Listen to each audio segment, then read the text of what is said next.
Hello दोस्तों, मैं homeopathy physician doctor Atiq Ahmed. आज हम देखते हैं ऑस्टियोमाइलाइटिस के बारे में शेयर करते हैं। तो ऑस्टियोमाइलाइटिस को बोन इन्फेक्शन भी कहते हैं। इसमें बोन में इन्फ्लामेशन हो जाता है। बोन में इन्फ्लामेशन हो जाता है। इन्फ्लामेशन के मतलब वहाँ पे रेडनेस हो जाती है, हीट हो जाता है और पेन और स्वेलिंग, ये चार जब लक्षण होते हैं तो वहाँ पे इन्फ्लामेशन बोलते हैं। तो बोन में इन्फ्लामेशन हो जाता है और ये इन्फेक्शन की वजह से हो जाता है। खास करके ये लेग में होती है, आर्म की बोन में होती है और स्पाइन में हो जाती है। इन जगह मेन खास करके जब होती है बोन में इन्फेक्शन तो ऑस्टियोमाइलाइटिस कहलाती है। और ये इन्फेक्शन खास करके बैक्टीरियल इन्फेक्शन की वजह से होता है और फंगल इन्फेक्शन भी हो जाता है, यानी बैक्टीरिया और फंगस की वजह से ये इन्फेक्शन होता है। तो इसमें देखते हैं कि क्या सिम्टम होते हैं, कौन से काज होते हैं और इसकी डायग्नोसिस कैसे करते हैं और इसमें कौन सी होम्योपैथिक ट्रीटमेंट लें कि ये प्रॉब्लम धीरे धीरे सही हो जाए।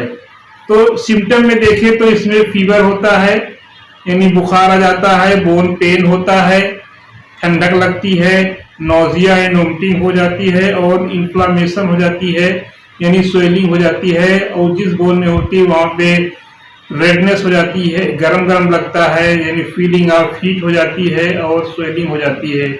ये सब लक्षण हो जाते हैं और कभी कभी पस और डिस्चार्ज भी होने लगता है। ये उस कंडीशन में होता है जब इन्फेक्शन जो है घाव के नज़दीक या जो सर्जरी जहाँ पे हुई है उसके आसपास अगर जहाँ पे इन्फेक्शन हो जा रहा है तो वो जो है वहाँ से पस या डिस्चार्ज निकलने लगता है। तो इस तरीके से ये सिम्टम है। अब हम देखते हैं कॉज के बारे में देखते हैं। तो इसका कॉज, ऑस्टियोमाइलाइटिस का कॉज मेनली जो होता है वो इन्फेक्शन होता है। यानी कभी कभी जो है जब बैक्टीरिया और फंगल यानी इन्फेक्शन हो जाता है तो उसकी वजह से ये होता है ऑस्टियोमाइलाइटिस।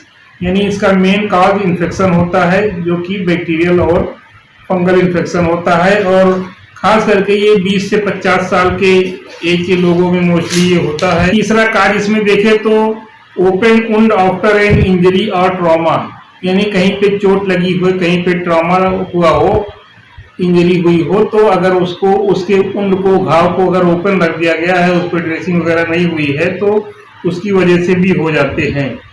और बेड सोर में भी ऑस्टियोमाइलाइटिस हो जाता है। यानी बेड सोर के मतलब कि जो है यानी प्रेशर इंजरी इसको बोलते हैं बेड सोर को। जैसे कोई जो है बेड पे काफी दिन से पड़ा हुआ है तो लेटे लेटे जो है जो नीचे की बोन होती है, पेल्विक रीजन की बोन होती है या स्पाइन की बोन होती है, वहाँ पे ये जो है बेड सोर हो जाते हैं।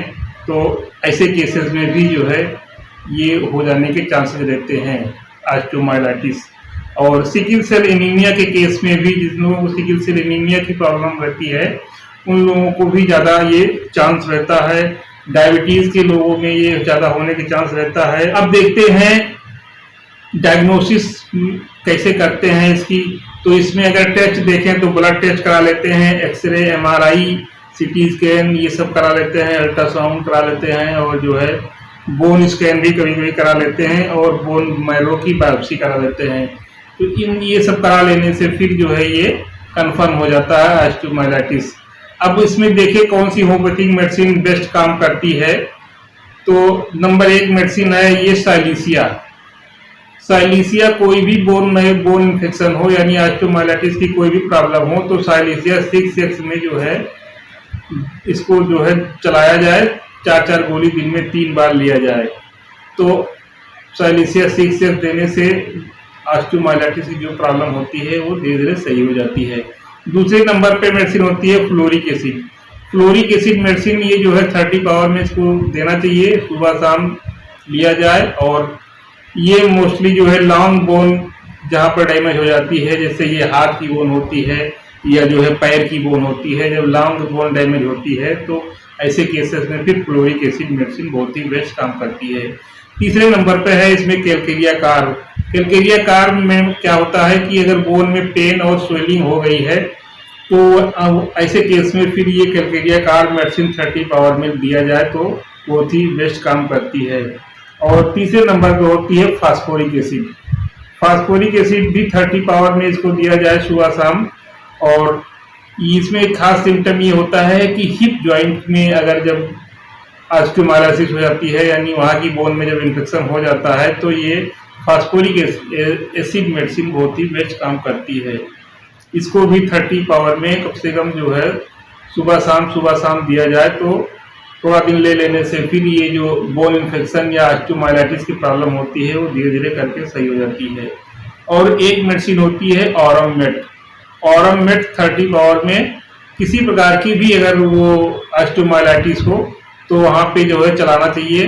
30 पावर में इसको सुबह शाम दिया जाए तो जो भी ऑस्टियोमाइलाइटिस की प्रॉब्लम होती है वो धीरे धीरे करके सही हो जाती है।